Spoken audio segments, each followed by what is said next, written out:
So karon mga bay samtang nagsigog atubang sa samin dira mga bay ba. Ako jud nabantayan mga bay nga medyo ni taas-taas na gyud akong buhok no. Og dili ko magpatupi ani mga bay murag dili na jud ko ani mo pogi ba. Yummy na lang jud ko ani. Mo na nga ako ding i-contact si JM Braids Hub mga bay no. Kay dili raman day braid sa buhok ang abilidad ani tawhana mga bay. Ug kahibaw po din siya manupi no. Wang nakanindot ani mga bay kay mo home service ra siya no. Syempre medyo hilason man tagamay mo na nagpa-home service sa diha mga bay. Ana ra man na. Kung nga gusto day magpa-braids dira silang mga buhok mga bay no or di magpagupit ba. Bisitaha lang iyang page mga bay.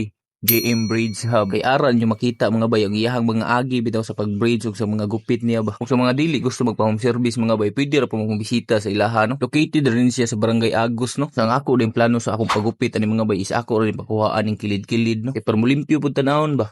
Ana ra man na. Kaya nangayong ko idea ni JM Braids Hub mga bay unsay maayong gupit para nako ba. Ngayara pong advice mga bay kay bisag unsa ra mo kuno tupi bagay na kay gwapo mo kuno ko mo na ako naginuon siya nahatagan og tip nga 20 pesos mga bay. May na lang ba pang snacks. Ana ra man na.